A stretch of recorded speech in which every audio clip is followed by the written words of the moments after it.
Good morning everyone. मैं विनीत आप सभी का स्वागत करता हूं अपने चैनल संदीप क्लासेस पर। जैसा कि आप सभी को पता है, डेली की तरीके से हम आज फिर से साइंस पढ़ाने आए हैं। साइंस का लेक्चर लेने आए हैं जिसमें प्रीवियस ईयर क्वेश्चन पूरे रहते हैं हमेशा की तरीके से। जब प्रीवियस ईयर जब तक पूरे कंप्लीट नहीं हो रहे हैं तब तक प्रीवियस ईयर ही करवाएंगे, क्योंकि अभी एग्जाम का 17 नवंबर से होना है, बट ये श्योरिटी के साथ नहीं कह सकते होना है। तो हम पहले प्रीवियस ईयर पूरे करवा लेंगे, उसके बाद में आगे का स्टेप लेंगे कि टॉपिक वाइज पढ़ाना है या फिर क्वेश्चन ही प्रैक्टिस करवाने हैं। तो इस वजह से आप अपनी पढ़ाई कंटिन्यू रखिए, टेस्ट मारते रहिए और अच्छे से एनालाइज करते रहिए। तो एग्जाम कब हो जाए कोई पता नहीं, रेलवे का कोई भरोसा नहीं कि कब कहते हैं हम कल से एग्जाम लेंगे। आपका जो स्टेटस था फॉर्म एक्सेप्ट का या रिजेक्ट का वो तो आ ही गया है, तो अपनी सारी रिस्पॉन्सिबिलिटी रेलवे कर रहा है। वो पूरे फिराक में है कि हम एग्जाम नवंबर से स्टार्ट करेंगे। तो एग्जाम स्टार्ट नवंबर से हो सकता है, ऐसा कोई ये बिल्कुल नहीं कि एग्जाम नहीं हो सकता है। एग्जाम हो भी सकता है और नहीं भी हो सकता, दोनों प्रोबेबिलिटी। बट हम पढ़ते रहेंगे इस वजह से, क्योंकि बाय द वे एग्जाम ले लिया तो तब फिर हम कहीं के नहीं रहेंगे, ना इधर के रहेंगे ना उधर के। इस वजह से आप पढ़ते रहिए। तो प्रॉपर हम जिस तरीके से गाइड कर रहे हैं आप उस वे में चलते रहिए सही से। तो स्टार्ट करते हैं आज की क्लास डेली की तरीके से। फिजिक्स, केमिस्ट्री, बायोलॉजी और एनवायरनमेंट के क्वेश्चन है। तो आज पूरा सेशन अच्छे से लीजिए। और आप जो जो लोग फेस्टिवल मना रहे हैं तो फेस्टिवल भी मनाइए, साथ में पढ़ते भी रहिए, क्योंकि पढ़ाई नहीं छूटनी चाहिए। पढ़ाई अगर कंटिन्यूअसली रखोगे, अभी हमें अगर 4 दिन पढ़ना बंद कर देते हो तो चीजें भूलने लगते हैं। इस वजह से त्योहार मनाइए, दिवाली दशहरा सब मनाइए, बट पढ़ाई जरूर कीजिए जितना हो सके। घंटे 2 घंटे 4 घंटे कांटेक्ट में जरूर रहिएगा। तो स्टार्ट करते हैं आज की क्लास। आज की क्लास का जो पहला क्वेश्चन है कि आज की क्लास का पहला क्वेश्चन है वोल्ट मीटर जो विद्युत धारा मापता है कहलाता है। मतलब इसमें से कौन सी ऐसा यंत्र है जो विद्युत धारा नापता है, उसको क्या कहते हैं? तो विद्युत धारा नापता है। देखो, अगर बात करेंगे परिपथ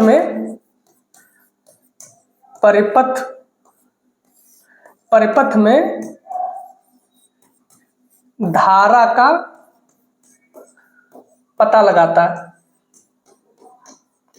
तो किसकी वजह से लगाओगे? ठीक है। और परिपथ की धारा नापता, विद्युत धारा नापता। तो देखो, परिपथ में विद्युत धारा है कि नहीं है इसका पता कौन लगाता है? हम परिपथ में धारा का पता गैल्वेनोमीटर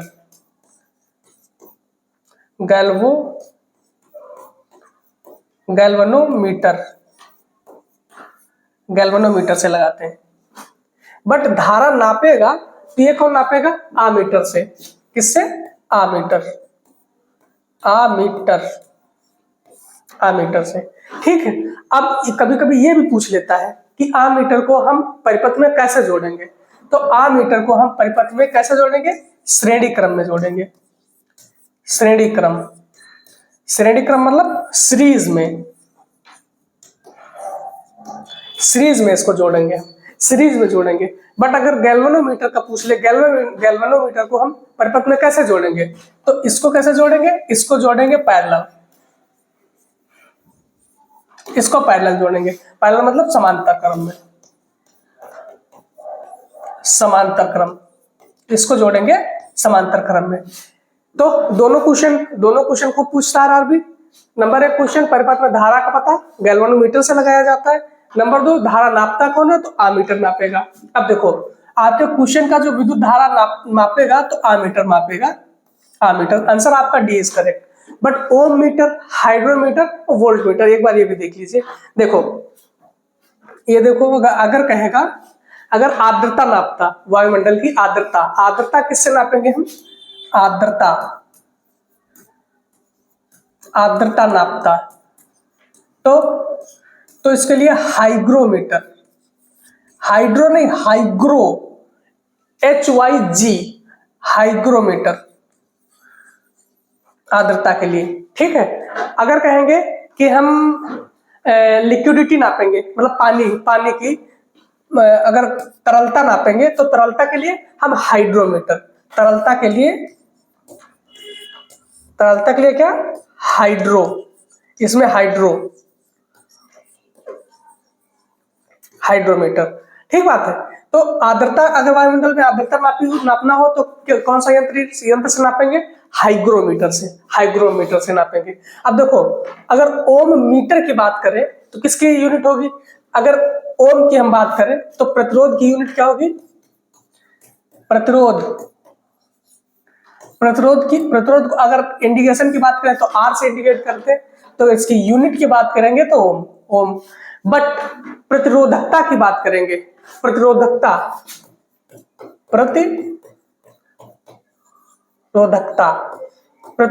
की बात करेंगे तो प्रतिरोधकता को अगर लिखने की बात करेंगे तो जी से लिखेंगे। अगर इसकी यूनिट की बात करेंगे तो ओम और मीटर। तो ये यूनिट आपकी किसकी, ये यूनिट आपकी ओम मीटर की है। ओम मीटर है तो प्रतिरोधकता की यूनिट है, ये प्रतिरोधकता की। अगर हाइड्रोमीटर की बात करें तो लिक्विडिटी नापी जाती है। अगर वोल्ट मीटर की बात करें, वोल्ट मीटर, तो विभवांतर की यूनिट क्या होगी, वोल्ट। विभवांतर की यूनिट आपकी वोल्ट होगी। तो आंसर कौन सा सही, आंसर आपका D is correct, answer D is correct. देखते हैं नेक्स्ट क्वेश्चन को। नेक्स्ट क्वेश्चन है, चालक का विशिष्ट प्रतिरोध निर्भर करता है। देखो विशिष्ट प्रतिरोध कह रहा है, अगर बात करता प्रतिरोध की तो बात अलग थी, बट बात कर रहा है विशिष्ट प्रतिरोध की। अब देखो दोनों चीजें सीख लो आज। देखो अगर बात करेगा प्रतिरोध की, प्रतिरोध मतलब आर से लिखेंगे। अगर यूनिट की बात करेंगे तो ओम, ठीक। अगर बात करेंगे विशिष्ट प्रतिरोध,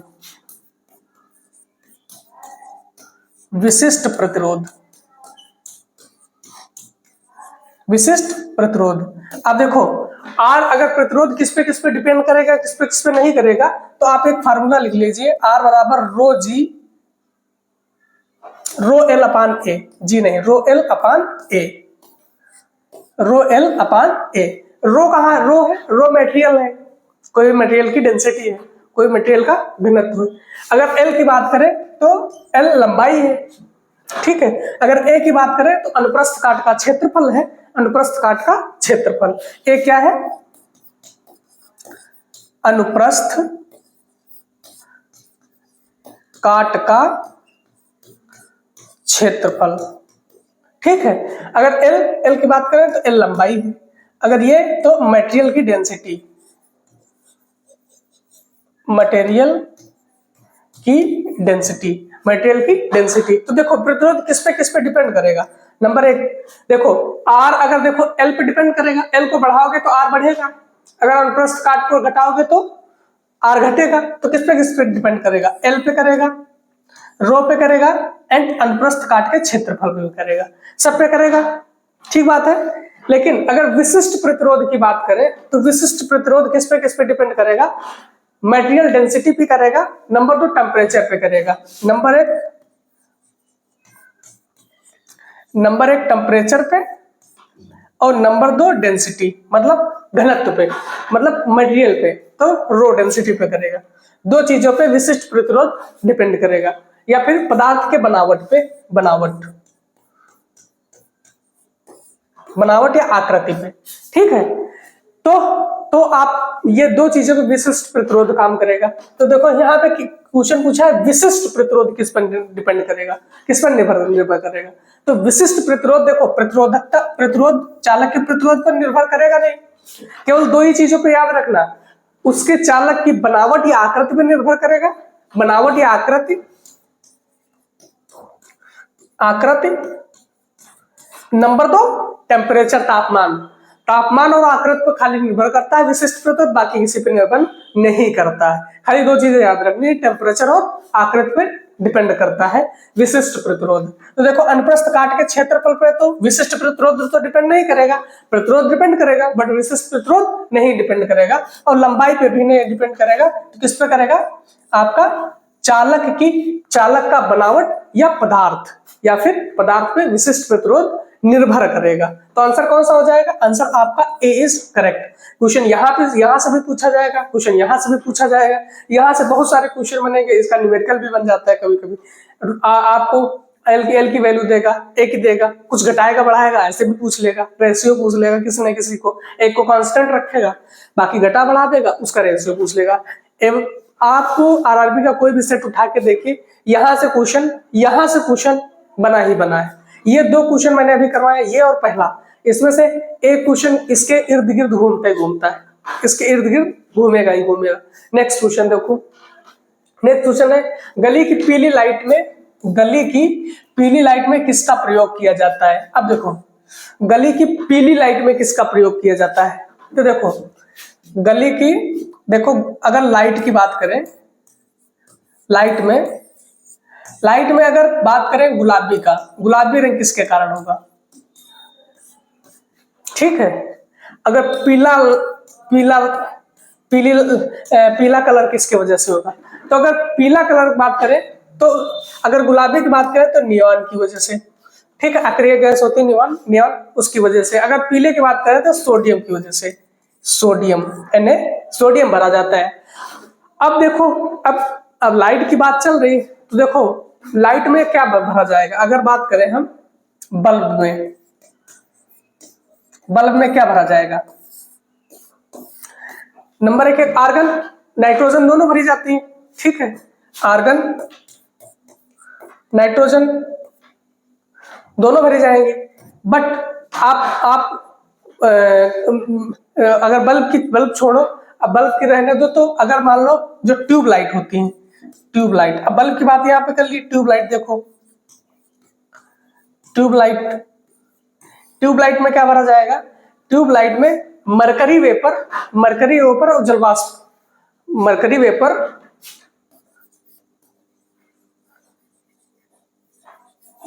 वेपर प्लस मरकरी वेपर के साथ में आपका आर्गन या नाइट्रोजन भरा जाता है, आर्गन या नाइट्रोजन भरा जाता है ट्यूबलाइट में। और अगर पीले लाइट की, अगर पीला का वजह से होगा तो सोडियम की वजह से, अगर गुलाबी की तो नियॉन की वजह से। तो आंसर आपका पीली लाइट की बात कर रहा है, तो पीली लाइट कौन सा आंसर हो जाएगा? सोडियम आंसर हो जाएगा। अगर गुलाबी की बात करता तो नियॉन आंसर हो जाता। तो answer D is correct, answer D correct. अगर देखो फास्फोरस की बात करेंगे, फास्फोरस को अगर इंडिकेट की बात करें ना, तो पी से लिखेंगे, पी फास्फोरस। तो फास्फोरस ज्वलनशील ज्यादा होता है। ठीक है, ज्वलनशील ज्यादा होता है, तो इसको कहां संरक्षित रखते हैं? इसको पानी में सुरक्षित रखें। पानी में क्या करते हैं? पानी में संरक्षित रखते हैं।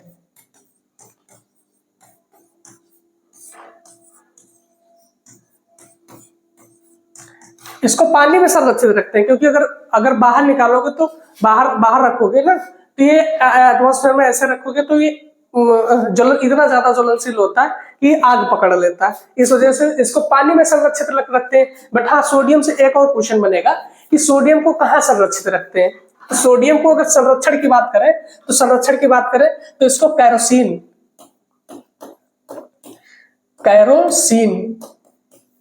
कैरोसिन में संरक्षित रखते हैं, या फिर मिट्टी का तेल। इसको कैरोसिन को मिट्टी का तेल भी बोलते हैं ना, मिट्टी के तेल में संरक्षित रखते हैं इसको। ठीक बात है। अगर नाइट्रोजन की बात कर ले, तो नाइट्रोजन की अगर बात करें तो नाइट्रोजन को N से लिखेंगे। ठीक है, अगर एटमॉस्फेयर में बात करें कि एटमॉस्फेयर में कितनी प्रेजेंट होगी, तो 78% प्रेजेंट होगी बाई वॉल्यूम मतलब आयतन, बाई आयतन। ठीक है, अगर कभी कभी क्वेश्चन ऐसा आ जाता है कि नाइट्रोजन कितनी एटमॉस्फेयर में प्रेजेंट होगी, बाई वेट। तो बाई अगर वेट की बात करेंगे तो 72 पॉइंट समथिंग बाई वेट होगी, बाई वेट। ठीक है, तो आंसर आपका कौन सा हुआ? पीली लाइट की बात कर रहा था, पीली लाइट किसकी वजह से होगी? सोडियम की वजह से होगी, सोडियम। तो आंसर आपका डी इज करेक्ट। देखते हैं नेक्स्ट क्वेश्चन है प्रत्येक के तीन प्रतिरोधों को छह वोल्ट की सप्लाई पर समांतर जोड़ा जाता है तो परिपथ का कुल प्रतिरोध कितना होगा। देखो कुल प्रतिरोध ही पूछ लिया है, कुल प्रतिरोध ही पूछ लिया है कि 3 प्रतिरोध है जिनको 6 वोल्ट की बैटरी से सप्लाई में जोड़ा जाता है। अब मान लो देख लो समांतर क्रम में जोड़ा जाएगा।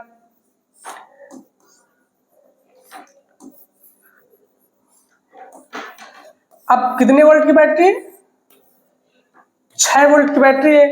अब 6 वोल्ट की बैटरी है, बैटरी को 3 समांतर क्रम में, लेकिन इसमें 3 प्रतिरोधों को 6 वोल्ट की सप्लाई पर समांतर क्रम में जोड़ा जाता है। यार यहां पे प्रतिरोध तो दिए नहीं है, एक भी प्रतिरोध नहीं दिया, तो प्रतिरोध दिया नहीं है तो ये शायद आपका ओम हो, यही प्रतिरोध हो, तो ये बैटरी नहीं है फिर, तो ये बैटरी नहीं, क्योंकि बैटरी उसने पूछा भी नहीं है। तो ये आपका ये क्या है, ये प्रतिरोध ही है, वो वोल्ट नहीं है, आर ही दिया है। तो मान लो 6 और 6, ठीक है। मान लो हमको ये 6 वोल्ट ना देके उसने वो V की वैल्यू नहीं दी, R की वैल्यू दे दी है, शायद मिसप्रिंट पे हो, ऐसा चेक कर लेते हैं। ऐसा अगर आंसर मैच कर जाएगा तो समझो वो 6 वोल्ट 6 आपका ओम ही है, मतलब R की ही वैल्यू दी है। तो देखो ये आपको प्रतिरोध किसमें जोड़ा, समांतर क्रम में जोड़ा। अगर मान लो समांतर क्रम में जोड़ा जब जाता है, समांतर क्रम में जोड़ा जाता है प्रतिरोध R, तो आर कुल कैसे निकालते हो, आर कुल मैंने बहुत बार सिखाया है। क्या करेंगे, 1/R कुल टोटल बराबर जितने भी प्रतिरोध होंगे उनको 1 करके जोड़ते जाएंगे, 1 करके, जैसे 1/R1, 1/R2, 1/R3, जितने भी होंगे 1 करके उनको R1, R2, R3 जोड़ते जाएंगे। तो इसका निकाल लो। देखो आर कुल कैसे निकालोगे, 1/R टोटल बराबर 1/6, 1/6, 1/6। तो नीचे इस कैलकुलेशन में तो आप लोग माहिर हो, ठीक है। तो 3 1 कम 3, 3 दूना 6, तो आर की वैल्यू कितनी आ जाएगी, ये देखो 1/R है तो ऊपर जाएगा तो 2 ही आ जाएगा, 2 ओम देखो आंसर में दिया है, हाँ 2 ओम आंसर में दिया है, तो 2 ओम आपका आंसर डी सही होगा। इसके मतलब ये 6 वोल्ट ना होके 6 ओम है, 6 वोल्ट ना होके 6 ओम है, तो आपका आंसर डी इज करेक्ट। अगर देखो यहाँ पे क्या बताया इसने कि समांतर क्रम में जोड़ा है, अगर कहता है हम सीरीज में जोड़ेंगे, श्रेणी क्रम में जोड़ेंगे, तो श्रेणी क्रम में सिंपली क्या करते हैं, अगर श्रेणी क्रम में जुड़ा है तो श्रेणी क्रम में जुड़ा तो क्या करेंगे, आर टोटल क्या करेंगे, आर टोटल कैसे निकालेंगे, जितने भी रेजिस्टेंस रहेंगे लगे होंगे उनको सीधे जोड़ लेंगे। भाई इसमें ऐसे लगे हैं, मान लो ऐसे लगे हैं, R1, R2, R3 ऐसे लगे हैं, तो सिंपल जोड़ दो सबको, R1 + R2 + R3, जितने भी हो सबको जोड़ दो, ये R टोटल निकल आएगा। बट समांतर क्रम में ऐसे नहीं होगा, बट समांतर क्रम में इसी वजह से एक क्वेश्चन आ रहा है, बहुत उसका फेवरेट है, पूछता है कि समांतर क्रम में अगर रेजिस्टेंस जोड़ा गया तो उसकी वैल्यू क्या होगी।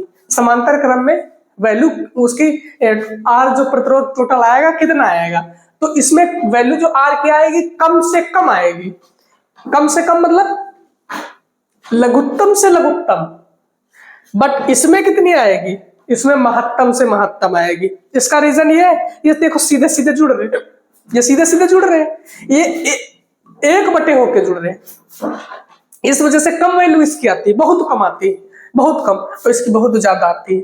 श्रेणी क्रम में वैल्यू बहुत ज्यादा आएगी, समांतर क्रम में वैल्यू बहुत कम आएगी। आरआरबी के फेवरेट क्वेश्चन है। देखते हैं नेक्स्ट क्वेश्चन।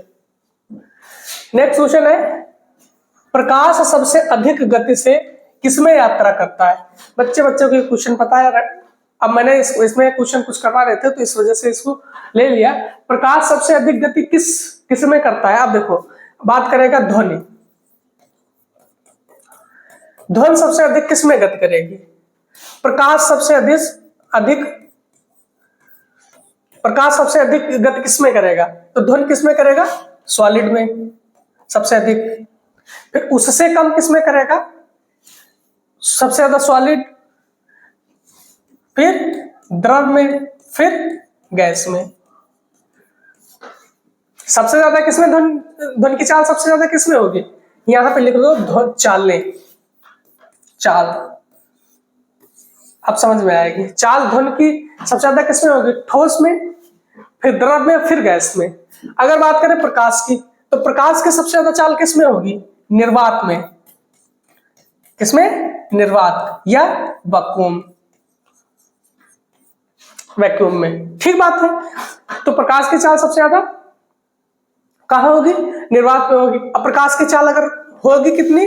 तो 3 × 10⁸ मीटर पर सेकेंड, मीटर पर सेकेंड होगी। अब देखो कह रहा है प्रकाश की अधिक गति में, प्रकाश सबसे अधिक गति में किसमें यात्रा करेगा? तो प्रकाश सबसे अधिक गति में निर्वात में यात्रा करेगा, निर्वात में यात्रा करेगा। देखो प्रकाश, अब इसमें हाँ प्रकाश और ध्वनि का एक बहुत बढ़िया रिलेशन है, वो बहुत आरआरबी हमेशा पूछता है कि प्रकाश और ध्वनि दोनों एक साथ किसमें उत्पन्न नहीं किए जा सकते। देखो एक होता है ध्रुवण,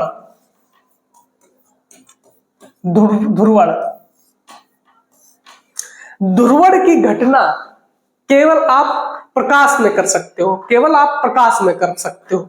ध्रुवण मतलब ये, ध्रुवण मतलब पोलराइजेशन, मतलब एक ये कि हम जिस डायरेक्शन में चाहें उस डायरेक्शन में उसको मोड़ सके, जिस डायरेक्शन में हम चाहें उसको उस डायरेक्शन में मोड़ सके। देखो जैसे मान लो हमने, ये हमारी प्रकाश थी, ये प्रकाश जा रही थी, हमने एक शीशा ऐसे लगा दिया, इस पे ऐसे पड़ेगी तो कहाँ ऐसे चले जाए।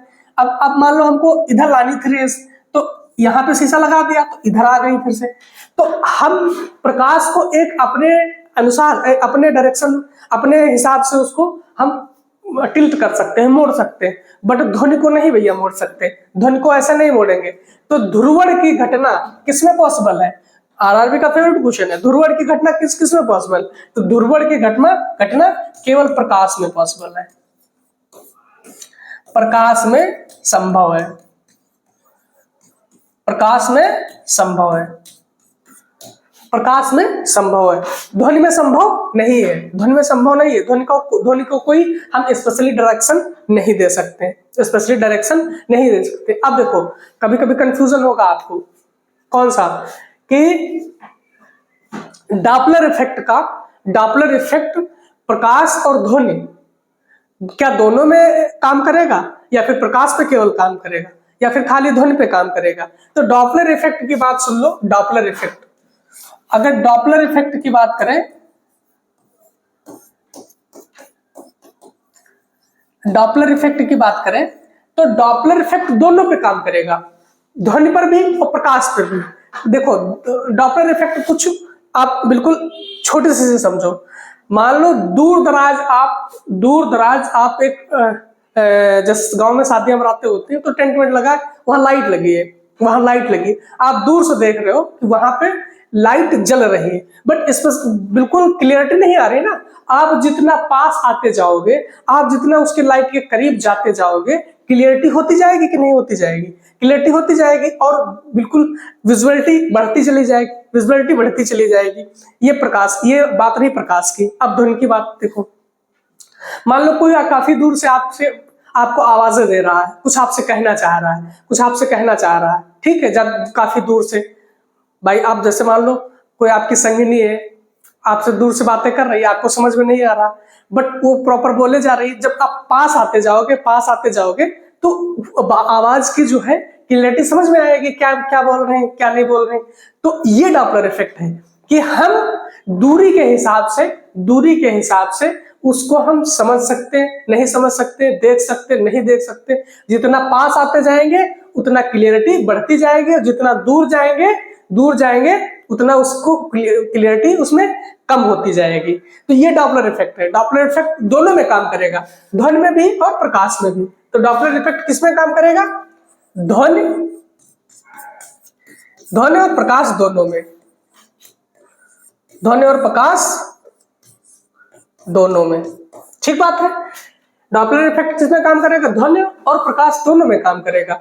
बट ध्रुवण किसमें काम करेगा? केवल प्रकाश में काम करेगा।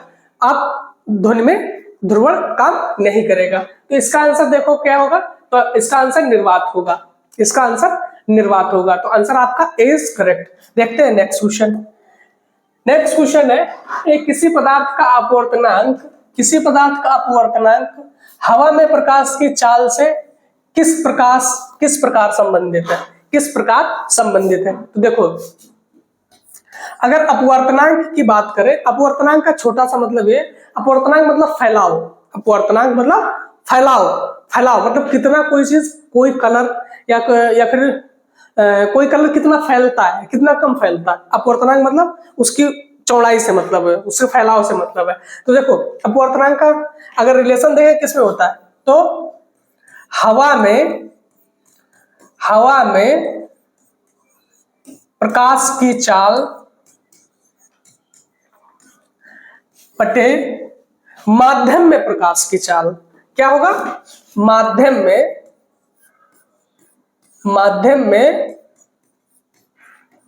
प्रकाश की चाल, प्रकाश की चाल, ये अपवर्तनांक होता है अपना। हवा में प्रकाश की चाल और माध्यम में प्रकाश की चाल। अब देखो, हवा में प्रकाश की चाल अगर बात करेंगे तो 3 × 10⁸ होता है, 3 × 10⁸ मीटर पर सेकेंड। और माध्यम में प्रकाश की चाल तो अलग अलग होगी सबकी, माध्यम में प्रकाश की चाल तो अलग अलग होगी भाई। अगर मान लो माध्यम उसका चेंज करो तो प्रकाश की चाल बदल भी सकती है, ठीक है। तो ये होगा रिलेशन। अब देखो, अपवर्तनांक बराबर क्या होगा, हवा में प्रकाश की चाल मल्टीपल नहीं होगा, बटे होगा पदार्थ में प्रकाश की चाल। तो पहला ऑप्शन गलत हो गया आपका। तो देखो, हवा में प्रकाश की चाल प्लस नहीं होगा, पदार्थ में प्रकाश की चाल बटे, नहीं ये भी नहीं होगा। कौन सा होगा, हवा में प्रकाश की चाल बटे माध्यम में प्रकाश की चाल। आंसर आपका डी करेक्ट होगा, आंसर आपका डी सही होगा कि हवा में प्रकाश की चाल बटे, ये देखो बटे लगाए, बटे पदार्थ में या फिर माध्यम में प्रकाश की चाल। आंसर आपका D is correct, answer D correct. देखते हैं नेक्स्ट क्वेश्चन। नेक्स्ट क्वेश्चन है चींटी के डंक में कौन सा अम्ल पाया जाता है। अब देखो, संतरा या नींबू, संतरा या नींबू में क्या पाया जाएगा, और टमाटर में क्या पाया जाएगा, इमली में क्या पाया जाएगा, सेब में क्या पाया जाएगा। ये सब कमेंट करनी है चीजें।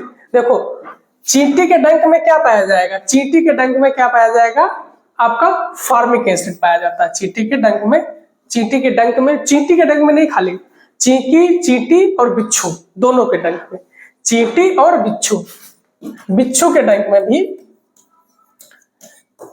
डंक में भी फार्मिक एसिड ही पाया जाता है, थोड़ी बड़ी मात्रा में पाया जाता है, बहुत छरछराता टाइप में है वो। अब देखो, अगर संतरा नींबू की बात करें तो इसमें सिट्रिक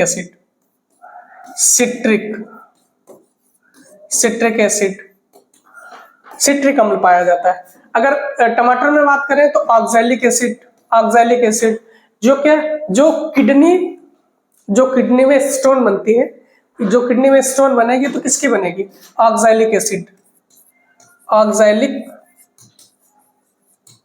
एसिड की बनती है। जो किडनी में स्टोन बनेगी किसकी बनेगी, ऑक्सैलिक एसिड की बनेगी। अब इमली में क्या होगा, तो टार्ट्रिक एसिड, ठीक है। सेब में क्या होगा, तो मेथेनोइक एसिड, नहीं मेथेनोइक एसिड नहीं होगा सेब में होगा, ये कमेंट करो आप सेब में क्या होगा। देखते हैं नेक्स्ट क्वेश्चन। सिरके में उपस्थित क्या होगा, सिरके में सिट्रिक एसिड होगा, सिट्रिक एसिड को और क्या बोलते हैं, एथेनोइक एसिड। सिरका, सिट्रिक एसिड या फिर एथेनोइक एसिड, एक ही बात है, सिट्रिक एसिड या फिर एथेनोइक एसिड। अब देखते हैं नेक्स्ट क्वेश्चन।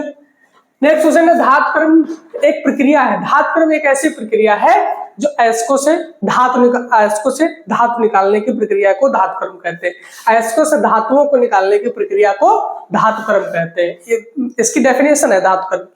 अयस्कों से धातु निकालने की प्रक्रिया को धातुकर्म कहते हैं। अब देख लो, धातुकर्म क्या कहेंगे, लोहे में जंग लगना नहीं, अयस्कों से गैल्वेनीकरण करना, अयस्कों से धातुओं को निकालने की प्रक्रिया को धातुकर्म कहते हैं। अयस्कों से अयस्कों से धातुओं को निकालने की प्रक्रिया को धातु क्रम कहेंगे।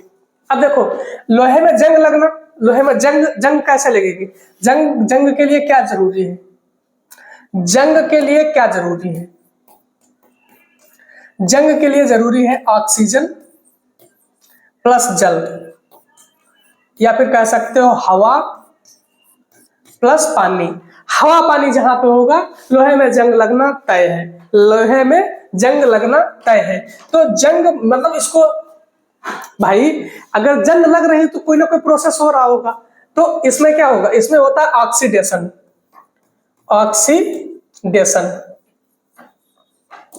बहुत पूछता है, ऑक्सीडेशन इसमें होता है। ऑक्सीडेशन होता है, फिर पूछता है जंग लगने के बाद वस्तु के वेट में क्या इफेक्ट पड़ेगा। तो जंग लगने के बाद वस्तु का वेट क्या होगा? बढ़ जाएगा। जंग लगने के बाद वस्तु का वेट बढ़ जाएगा। और इसमें पूछेगा ये जंग लगने की प्रक्रिया कौन सी है? भाई कौन सी प्रक्रिया होती है? भौतिक प्रक्रिया होती है, रासायनिक प्रक्रिया होती है। भौतिक प्रक्रिया रासायनिक प्रक्रिया में डिफरेंस ये होगा, प्रक्रिया के बाद जो हमको वो चीज पुनः मिल जाए तो हो गया हमको भौतिक प्रक्रिया। अगर प्रक्रिया के बाद, अभिक्रिया के बाद में अगर हमको वो चीज वैसी ना मिले तो समझो रासायनिक प्रक्रिया हुई उसके साथ में। तो देखो, जंग लगना एक कौन सी प्रक्रिया हुई? रासायनिक प्रक्रिया है। रासायनिक प्रक्रिया है, रासायनिक प्रक्रिया है। क्योंकि जंग लगने के बाद हमको उस चीज का वो मेटल, वो धातु हमको वैसे नहीं मिलती, वो चीज हमको वैसे नहीं मिलती, उसमें परिवर्तन आ जाता है और वो हमेशा के लिए रहता है। तो जंग लगना कौन सी प्रक्रिया है? रासायनिक प्रक्रिया है। देखो, गैल्वनीकरण क्या होता है? गैल्वनीकरण मतलब अब हम लोहे को बचाने का एक जुगाड़ भी सोच चुके हैं, जिसपे हम क्या करते हैं, इस पे क्या करेंगे? जिंक की परत चढ़ाएंगे हम। भाई कुछ ना कुछ जुगाड़ सोचेंगे ना, तो इसको हम संरक्षण के लिए, इसको सुरक्षा के लिए, जंग की सुरक्षा के लिए हम इसकी जिंक की एक क्या चढ़ाएंगे? परत चढ़ाएंगे, जिसको क्या बोलेंगे? जिसको गैल्वनीकरण बोलेंगे। जिसको क्या बोलेंगे? जिसको गैल्वनीकरण बोलेंगे, जिसको गैल्वनीकरण बोलेंगे। तो देखो, अगर किसी पूछेगा गैल्वनीकरण में क्या होता है? गैल्वनीकरण में जिंक की परत चढ़ाई जाती है, जिंक की परत चढ़ाई जाती है। तनुकरण मतलब पतला करना, तनुकरण मतलब पतला करना। पतला मतलब ये, अब पहले एक गिलास शरबत बनाए थे, अब उसमें एक मग्गा और पानी डाल दो तो वो पतला हो गया, तो पतला करना। तनुकरण मतलब पतला करना, ठीक है? तो पतला करना। तो आंसर इसका कौन सा होगा कि अयस्कों से धातुओं को निकालने की प्रक्रिया को हम धातु क्रम बोलते हैं। देखते हैं नेक्स्ट क्वेश्चन। नेक्स्ट क्वेश्चन है, नाइक्रोम किसकी मिश्र धातु है? आरआरबी का बहुत मोस्ट फेवरेट क्वेश्चन है कि ये पूछ ही लेता है नाइक्रोम किससे बनेगा। तो देखो, इसका एक जुगाड़ हम बताते हैं, रटना नहीं पड़ेगा आपको। क्या लिखा है? नाइक्रोम। ऐसे लिखो नाइक्रोम, ठीक है? तो ना लिखा है तो ना मतलब निकेल, ठीक, ना मतलब निकेल। अब क्रो मतलब तो क्रोमियम जान ही जाओगे, क्रोमियम। एम मतलब मैंगनीज, ठीक। ई मतलब ये ई आप आयरन से जोड़ लीजिए, आयरन, Fe, जो Fe होता है इससे आयरन से जोड़ लीजिए। देख लीजिए, निकल, क्रोमियम, मैंगनीज एंड आयरन कहाँ पे है? निकल, देखो कापर तो कोई हाल में नहीं होता है, ठीक है? निकल, क्रोमियम, मैंगनीज, ये मैग्नीशियम है, मैंगनीज नहीं है। मैंगनीज कहाँ है? मैंगनीज ये है, ये मैग्नीशियम है, एल्युमिनियम नहीं होगा। देखो, दो आंसर तो आप ऐसे निकाल दो। इसमें आप कंफ्यूजन हो गए। देखो, ये मैग्नीशियम है, ये मैग्नीशियम है, वो मैंगनीज है, तो इसमें Mn होता है, Mn, ये बात याद रखिएगा। तो आंसर कौन सा होगा? आंसर आपका A is correct. Manganese, chromium, iron और निकल का मिश्रण होता है जो नाइक्रोम बनाता है। अब पीतल का बता दीजिए, पीतल किसका मिश्रण होगा? पीतल जस्ता और तांबा का, जस्ता और तांबा, जस्ता और तांबा का मिश्रण क्या होगा? पीतल, ठीक है? देखते हैं नेक्स्ट क्वेश्चन। नेक्स्ट क्वेश्चन है, दांत का इनेमल दांत का इनेमल किससे बना होता है? दांत का इनेमल मतलब दांत के ऊपर वाली जो परत होती है, जो ऐसे ऐसे कर रहे हैं ना, कट कट हो रही, ये बॉडी का, शरीर का जो इनेमल है, ये इनेमल बॉडी का सबसे कठोरतम तत्व यही है। शरीर का सबसे कठोर तत्व की बात करेगा तो इनेमल पाया कहां जाता है? दांत के ऊपर जो परत चढ़ी होती यही होता है इनेमल।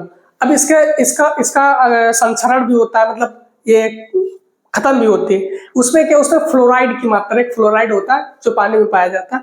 अगर फ्लोराइड की मात्रा 1.5 से ज्यादा होने लगती है, 1.5 से FR की मात्रा, फ्लोराइड की मात्रा अगर 1.5 से ज्यादा होगी तो आपके दांत जो है, दांत के ऊपर इनेमल मतलब घिसने लगेगा, इनेमल हटने लगेगा, दांत आपके वीक होने लगेंगे। ठीक बात है। तो कह रहा है इनेमल बना किससे होगा? तो इनेमल और बोन किससे बनी होती है आपकी? इनेमल और बोन किससे बनी होंगी? बताओ सोच के, बोन किससे बनी होंगी? तो नंबर 1 कैल्शियम से बनी होंगी, कैल्शियम।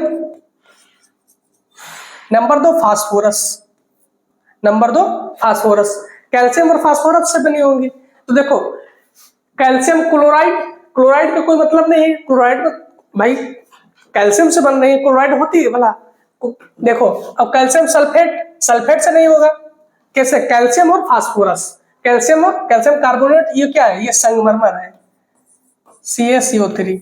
ये क्या है? ये संगमरमर है, कैल्शियम कार्बोनेट। तो संगमरमर से बना होता है क्या? नहीं, कैल्शियम और फास्फेट से बने होगा। तो ऑप्शन आपका डी सही होगा, option D is correct. Calcium phosphate से दांत और बोन बनी होंगी, कैल्शियम और फास्फेट से दांत और बोन दोनों बनी होंगी। देखते हैं नेक्स्ट क्वेश्चन है, रुधिर वाटिका के संबंध में निम्नलिखित कथनों पर विचार कीजिए तथा नीचे गए कूट से सही उत्तर चुनिए। सही उत्तर चुनना है आपको। देखो इससे रुधिर वर्णिका की बात कर रहा है, रुधिर वर्णिका की बात करें तो आरबीसी की बात कर रहा है, आरबीसी की बात कर रहा है। आरबीसी मतलब रेड ब्लड सेल्स। ठीक बात है। ये रुधिर मतलब ये लिक्विड का पार्ट है। अब देखो इसमें आरबीसी होगा।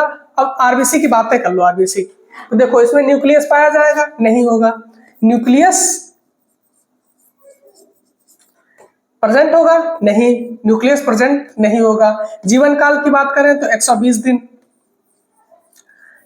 दिन होगी। बनेंगे कहाँ? अस्थि मज्जा में, बोन मैरो, अस्थि मज्जा में बनेगी, बोन मैरो में। खत्म कहाँ होंगी? कहाँ? स्प्लीन, प्लीहा, स्प्लीन या प्लीहा। स्प्लीन को और क्या बोलेंगे? ये शरीर बॉडी का कब्रिस्तान भी बोलते हैं। आरबीसी का कब्रिस्तान भी बोलते हैं इसको, प्लीहा को ही। ये आरबीसी के बारे में। आरबीसी करता क्या है? हाँ ये तो सबसे इंपॉर्टेंट है, जो आरबीसी बहुत बार पूछा है। तो आरबीसी का काम क्या है? तो ये ऑक्सीजन का परिवहन करता है। ऑक्सीजन का परिवहन करता है। ये ऑक्सीजन का परिवहन करता है मतलब पूरी बॉडी में ऑक्सीजन ट्रांसपोर्ट करता है। अब ये इसका लाल रंग किसके वजह से होगा? लाल रंग किसके? हीमोग्लोबिन की वजह से।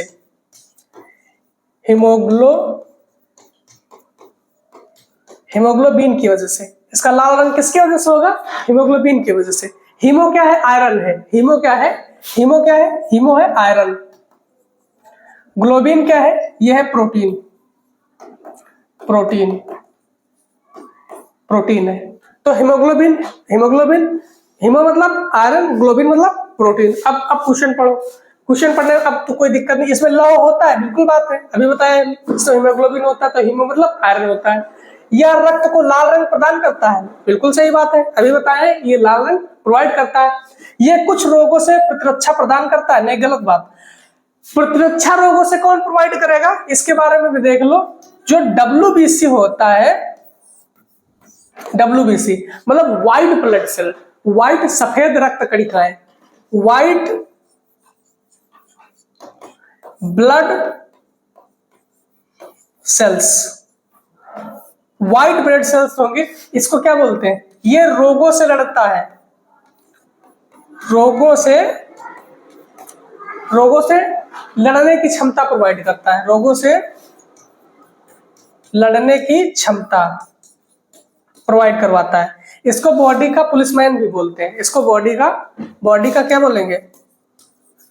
बॉडी का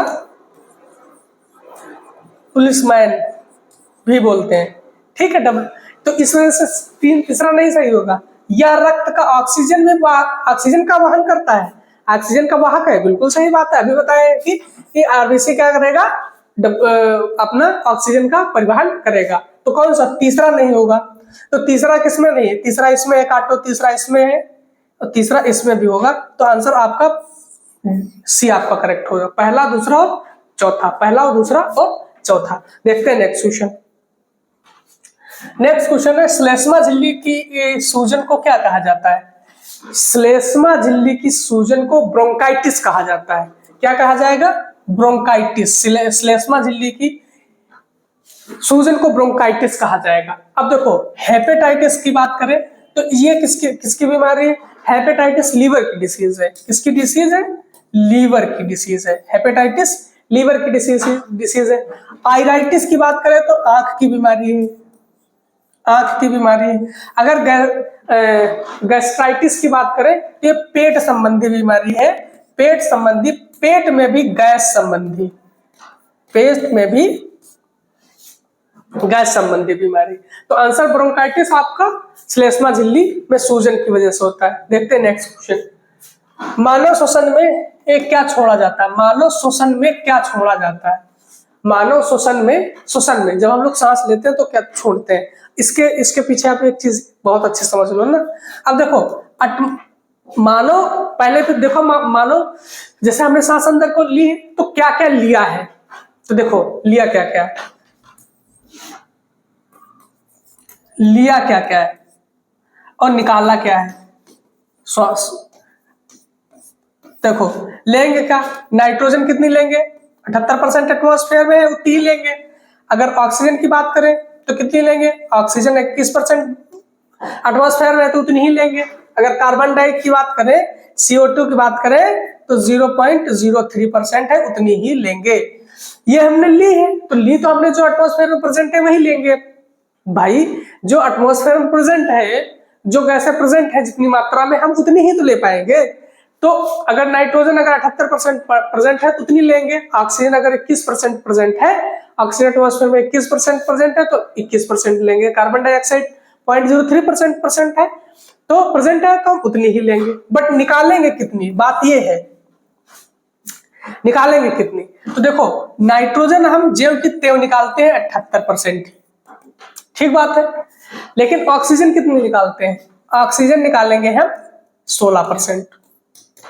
बाकी की ऑक्सीजन क्या करते हैं? बाकी की हम अपने ब्लड में घोल लेते हैं, बाकी की ऑक्सीजन हम अपने ब्लड में घोल लेते हैं, जो कि हमारा कौन घोलता है? आरबीसी। इसके पहले वाले क्वेश्चन में डिस्कस कर चुके हैं।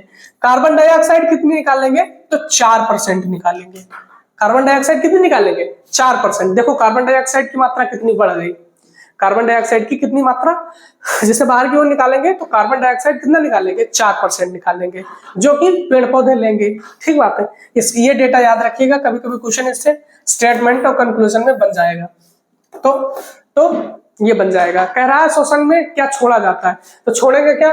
देखो, ऑक्सीजन तो लेते हैं, छोड़ेंगे नहीं हम, ठीक है। कार्बन मोनोऑक्साइड बिल्कुल नहीं, कार्बन मोनोऑक्साइड तो वो जहरीली गैस है जिसको गलाघोटू गैस भी बोलते हैं।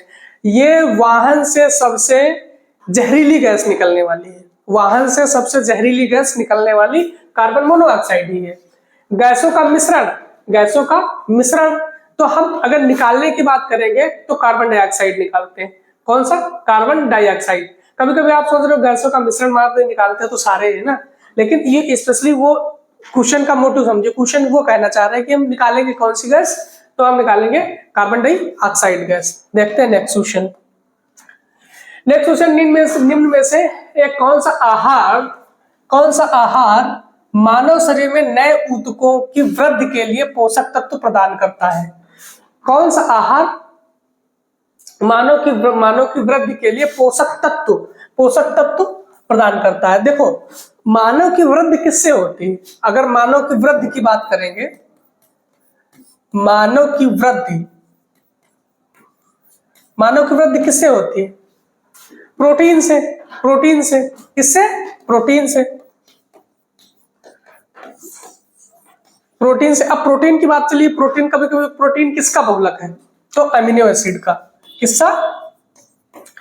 अमीनो एसिड का बहुलक है। प्रोटीन किसका बहुलक है? अमीनो एसिड का बहुलक है। पूछ लेता है ये। अब देखो, अच्छा एक क्वेश्चन, प्रोटीन की बात चल रही, तो प्रोटीन को पचाएगा कौन? पेप्सिन। प्रोटीन को कौन पचाएगा? पेप्सिन पचाएगा। ठीक बात है। और हाँ, अब क्वेश्चन पे आओ। देखो, मानव की वृद्धि के लिए प्रोटीन आवश्यक है। तो मानव की वृद्धि के लिए पूछ रहा ना, मानव शरीर पे नए ऊतक मतलब नए टिश्यू कौन बनाएगा? नए टिश्यू बनाएगा हमारा प्रोटीन बनाएगा ना। प्रोटीन, अब इसमें देख लो, सबसे ज्यादा प्रोटीन है किसमें? फल में है, सब्जियों में है, पनीर में है, मिठाई में है। तो सबसे ज्यादा जो इन ऑप्शन के हिसाब से है, सबसे ज्यादा प्रोटीन किसमें पाया जाएगा? आपका पनीर में पाया जाएगा। तो आंसर आपका सी करेक्ट हो जाएगा। देखो, सब्जियों, आप सोच रहे हो सब्जियों में प्रोटीन पाई जाएगी, बट पनीर की इतनी नहीं पाई जाएगी। इसमें खनिज लवण, मिनरल्स पाए जाएंगे। फल में भी आपको विटामिन मिलेंगी, खनिज लवण मिलेंगे और अदर आयरन्स मिलेंगे, सारी चीजें मिलेंगी। बट पनीर स्पेशली आपको कहाँ मिलेगा? पनीर में क्या मिलेगा? स्पेशली आपको प्रोटीन्स मिलेंगे, जो आपके जो सेल्स को ग्रोथ करने में हेल्प करेंगे। ठीक बात है। देखते हैं नेक्स्ट क्वेश्चन है, मानव के जीवन काल में कितने दांत 2 बार निकलते हैं? मानव जीवन में कितने दांत 2 बार निकलते हैं? बहुत फेवरेट क्वेश्चन, रिपीटेड क्वेश्चन है। इसको अगर आप एक बार कर लीजिएगा, आप दोबारा करने की जरूरत ही नहीं है। तो देखो, अगर दांतों की बात करें तो इसमें बच्चों को पता है दांत कितने होंगे? 32 होते हैं। ठीक है। अगर बात करें 2 बार उगने की, दांत 2 बार कितने होंगे? 2 बार तो कितने? 20 दांत है जो 2 बार उगते हैं। 20 दांत है जो 2 बार उगेंगे, 20 दांत। तो आंसर कौन सा सही होगा? आंसर आपका सी इज करेक्ट। पूछ लेगा हाँ कभी कभी, क्रंदक दांत कितने होंगे? क्रंदक दांत, तो क्रंदक दांतों की संख्या 8 होगी। 4 ऊपर, ये और 4 नीचे, 8 दांत आपके क्रंदक होंगे, या फिर चपरनक। ठीक बात है। देखते हैं नेक्स्ट क्वेश्चन है, टीबिया नामक हड्डी किसमें पाई जाती है? क्वेश्चन बहुत फेवरेट है इसका। एक हड्डी से क्वेश्चन रहेगा, कोई भी पूछ ले। अब देखो, सारे क्वेश्चन जो पूछेगा हम ज्यादातर बता देंगे। देखो, सबसे मजबूत हड्डी मैंडिबल की होगी, जो आपकी ये वाली हड्डी है मैंडिबल। ठीक है। सबसे बड़ी हड्डी आपकी फीमर होगी, पैर में टांग जांग की हड्डी। सबसे छोटी कान की स्टेपीज होगी। और सबसे कशेरुकी में पूछेगा, मतलब रीढ़ की हड्डी में, तो 33 हड्डियां रीढ़ में होंगी। जो और बच्चों में पूछेगा, बच्चों में 33 होंगी। अगर एडल्ट में पूछेगा तो 26 होंगी। ठीक है। अगर बात करेगा जो लंबी बोन आपकी, ये जो स्टर्नम होगी, जिसमें पसलियां जुड़ी रहती, पसलियों की संख्या 12 पेयर रहेगी। और आपके अगर फेस पे हड्डियां पूछेगा, फेस पे कितनी होंगी? तो 14 होंगी। फेस पे 14 होंगी। अगर बात करेगा किसकी? कान की, तो 3 इसमें 6 हड्डियां होगी। ठीक है। नोज की बात करेगा तो नेजल बोन होगी, 1 बोन होगी नोज के अंदर। ठीक बात है। ये सारी चीजें आपसे पूछ लेगा। और हाँ, एक क्वेश्चन और पूछेगा आपसे। क्या पूछेगा? कि जो इन्फेंट बेबी होगा, जो बच्चा पैदा हुआ, उसके अंदर बोनों की संख्या कितनी होगी? 300 प्लस होती है, 300 प्लस होगी। ठीक बात है। तो टीबिया नामक बीमारी, टीबिया नामक जो हड्डी होगी, टीबिया, तो कहाँ पाई जाएगी? टीबिया आप जो अपना पैर के जो जहां से आप कम पैर मुड़ता है, गांठी जिसको बोलते हो, उसके ऊपर देखना, आप इसको हिलाओगे, पटेला। ठीक है, वो पटेला होगा। ठीक है, पटेला, इसको नी कैप भी बोलते हैं। और टीबिया नामक बीमारी जो होती है, टांग को जो नीचे वाला हिस्सा, जो सामने वाली हड्डी है, तो टांग में पाई जाती है, टांग में पाई जाएगी। जो टांग का नीचे वाला हिस्सा की सामने वाली हड्डी, उसको टीबिया बोलते हैं। टीबिया पीछे वाली फैबुला। तो आंसर आपका बी करेक्ट हो जाएगा। अब भुजा, मुंह भुजा, इसमें तो टीबिया नामक डिसीज हड्डी नहीं पाई जाएगी। देखते हैं नेक्स्ट क्वेश्चन। नेक्स्ट क्वेश्चन है, एक वयस्क मानव का पूरा पाचन तंत्र यानी मुंह से गुदा तक कितने मीटर होता है? देखो, अगर पाचन तंत्र एक वयस्क की बात कर रहा है, एक एडल्ट की बात कर रहा है, तो कितना होगा? देखो मतलब जहां से आपने फूड खाया और जहां से आप एक्सक्रीट करोगे, जहां से वेस्ट निकालोगे, वहां तक का पूरा कितना लंबाई होगी, पूरी कितनी लंबाई तय करके आपका फूड वेस्ट निकलता है। तो देखो आप इस बात पे देखो, कभी कभी ऐसा होगा बोर्ड देगा आंसर 9, 8, 7, 6 ऐसे देगा, ठीक है, तो आंसर इसमें 9 मार्क के आना है।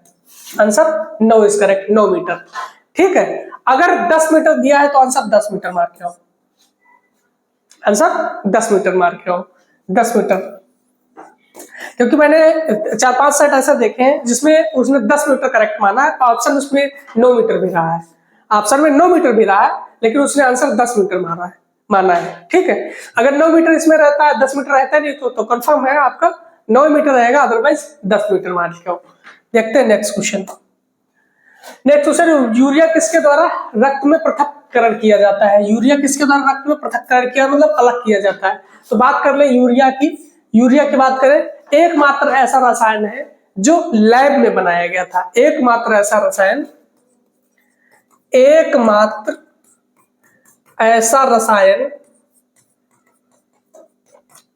जो कहां बनाया गया? लैब में बनाया गया। बनाया किसने? वोहलर साहब। कौन? वोहलर ने किससे बनाया? अमोनियम साइनाइड से बनाया। किससे? अमोनियम साइनाइड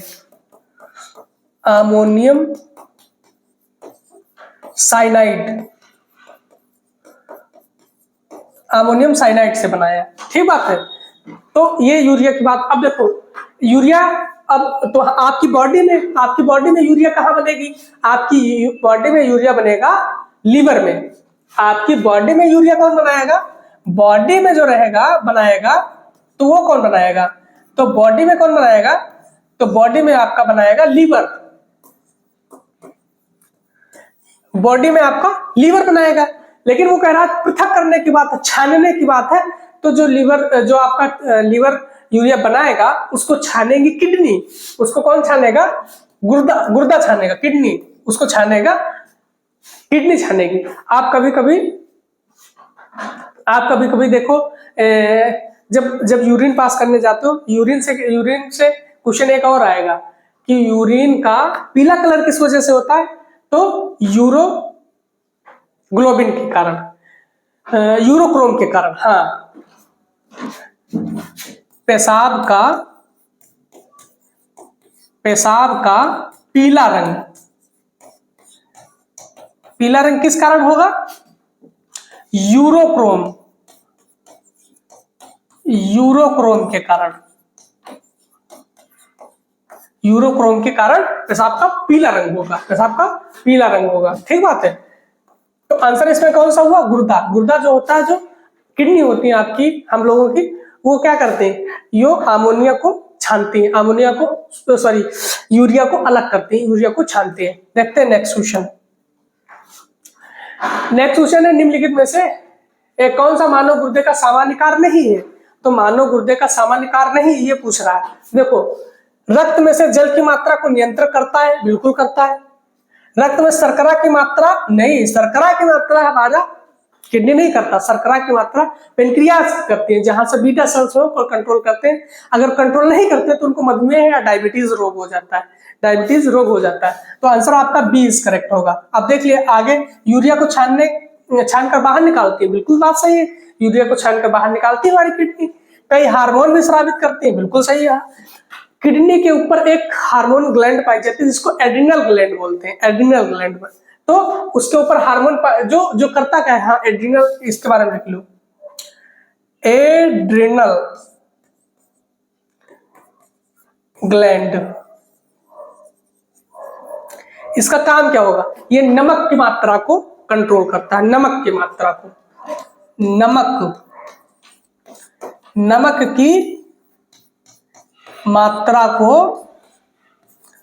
कंट्रोल करता,